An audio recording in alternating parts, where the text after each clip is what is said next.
प्यारे दोस्तों, अल्लाह अकबर ये दो लफ्ज़ हम लोग सिर्फ नमाज में ही सुनते हैं, लेकिन इसका असल मकसद क्या है?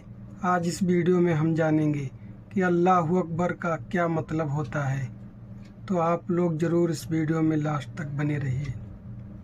दुनिया के सबसे जदीद और बड़े टेलीस्कोप जेम्स वेब को 2021 में स्पेस में भेजा गया, जिसका मिशन था स्पेस के अनसुलझे राजों को मालूम करना।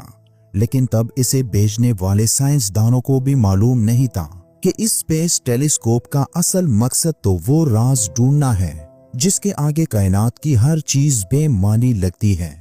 वो राज दो लफ्ज थे, अल्लाह और अकबर। अल्लाहु अकबर, अल्लाहु अकबर। जेम्स वेब टेलीस्कोप इन्हीं दो लफ्जों की हकीकत मालूम करने स्पेस के उस मुकाम पर पहुंचा जहां से उसने कायनात के इब्तिदाई दिनों की जो तस्वीर भेजी। तो उन तस्वीर को देखकर इन अल्फाज का मतलब रोज़े रोशन की तरह वाज़े हो गया। जिन लोगों को हम काफिर समझते हैं वो इन अल्फाजों के राज को अपनी ज़हीन कोच के जरिए मालूम कर चुके हैं, लेकिन हम मुसलमान अल्लाह अकबर को सिर्फ 5 वक्त नमाज का हिस्सा बनाकर खुद को मुतमईन करते हैं। मगर हकीकत में ये अल्फाज सिर्फ नमाज तक महदूद नहीं बल्कि इनके असल मतलब को जानना है। तो हर मुसलमान को फल्कियात यानी एस्ट्रोनॉमी के बारे में जानना जरूरी है। एस्ट्रोनॉमी के बगैर आप अल्लाह अकबर का सही मतलब नहीं जान सकते। तो चलें आज जानते हैं कि अल्लाह अकबर का असल मतलब क्या है। हमारी ये जमीन एक आम आदमी के मुकाबले में 30 अरब खरब गुना बड़ी है, लेकिन जमीन का सूरज जमीन से भी 10 लाख गुना बड़ा है। सूरज से भी 50 लाख गुना बड़ा सितारा IT कायनाई है।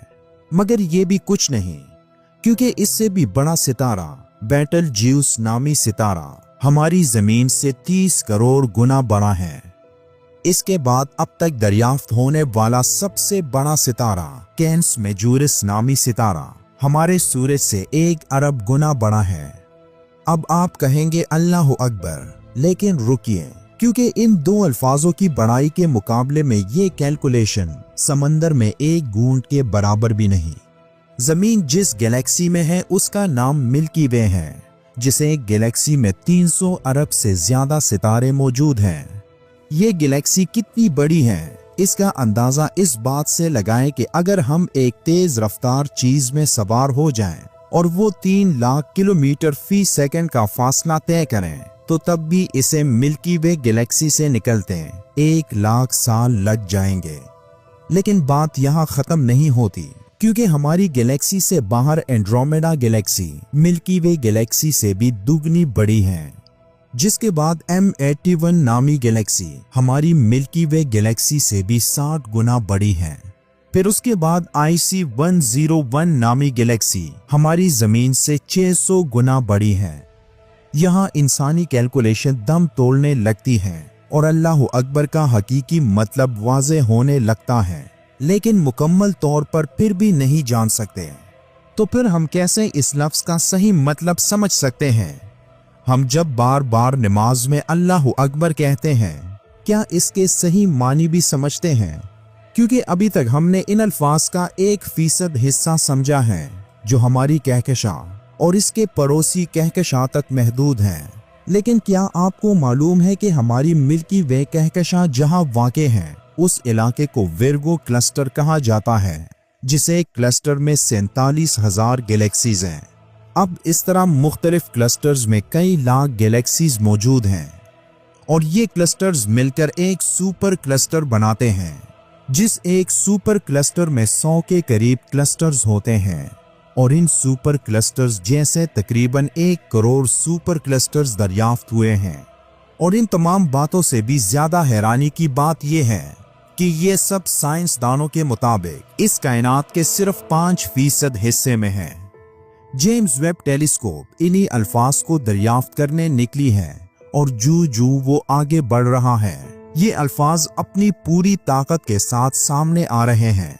यहाँ तक कि नासा के माहिरीन इन अल्फाज को ही इस दुनिया से बाहर जिंदगी की खोज की वजह समझने लगे हैं। اور اسی لیے ناسا کائنات میں مسلسل زندگی ڈھونڈنے میں مصروف ہے، لیکن ابھی تک زمین کے علاوہ کہیں اور زندگی نہیں ملی۔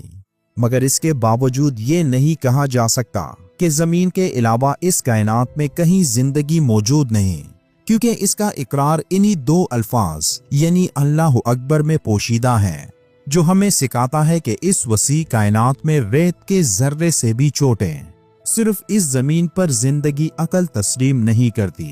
ابھی تک کوئی ایسی وجہ بھی سامنے نہیں آئی جس کی بنا پر یہ پختہ طور پر کہا جا سکے کہ زندگی زمین کے علاوہ کہیں اور موجود نہیں۔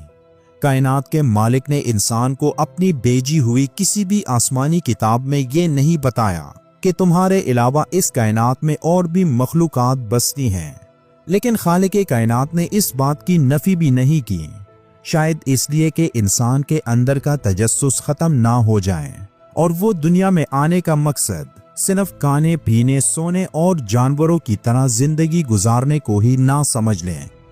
یعنی خالق خود چاہتا ہے کہ اس کی مخلوق کائنات کی وسطوں میں جھانکے اور ان عجائبات کو دیکھ کر اپنے خالق تک پہنچے، اپنے بنانے والے کی کبریائی کو جانے۔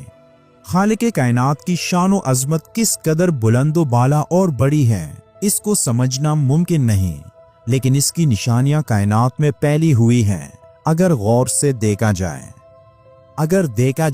تو حسین کائنات کی سب سے بڑی عجیب اور حیران کن تخلیق ستاروں سیاروں اور بلیک ہولز وغیرہ کی تخلیق ہے۔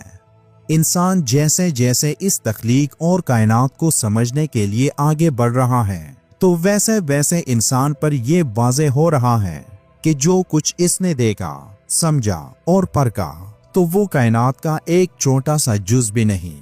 ایک وقت تھا جب انسان سورج میں اپنے تصوراتی معبود کو ڈھونڈتا تھا اور سورج کو ہی زمین پر زندگی کی ضمانت قرار دیتا تھا۔ اسی نظریے کو بنیاد بنا کر سورج کی عبادت کی جاتی تھی، لیکن آج پوری انسانیت یہ جانتی ہے کہ سورج بھی کسی سسٹم کی پیروی کر رہا ہے۔ سورج بھی ہماری کہکشاں کے مرکز کے تابع ہے، اس میں ایک بلیک ہول کو فالو کر رہا ہے، اور معبود کسی بھی چیز کا کسی بھی سسٹم کا فالوور نہیں ہو سکتا۔ ایسے ہی ستاروں سیاروں کی عظیم الشان دنیاؤں میں انسانوں نے اپنا تحقیقاتی قدم رکھا اور ان کی لامحدود وسعت اور عقل میں نہ آنے والی ساختوں کے سبب انہیں بھی خدا کا درجہ دے ڈالا۔ لیکن وقت گزرنے کے ساتھ ساتھ انسان پر یہ واضح ہوتا گیا کہ خالق وہ نہیں جو بجھ جائے، خالق وہ نہیں جو غروب ہو جائے، خالق وہ نہیں جو کسی کی پیروی میں لگا ہو، بلکہ خالق کائنات وہ ہے جس نے ان سب ستاروں سیاروں اور خلا کی وسطوں میں پھیلی تمام چیزوں کو پیدا کیا اور اپنی اپنی ڈیوٹیوں پر لگا رکھا ہے۔ ان تمام باتوں کے باوجود 93 ارب نوری سال پر پھیلی ہوئی کائنات کی ایک چھوٹی سی گلیکسی کے، ایک چھوٹے سولر سسٹم کے، ایک چھوٹے سے سیارے کے، ایک کم رقبے پر پھیلے ہوئے ملک کے، ایک چھوٹے سے صوبے کے، ایک چھوٹے سے ضلع کے، ایک چھوٹے سے گاؤں اور شہر کے ایک چھوٹے سے گھر میں بیٹھا ہوا یہ شخص یہ گمان رکھتا ہے کہ اس حسین کائنات کا کوئی مالک نہیں، بلکہ یہ خود بخود بن گئی۔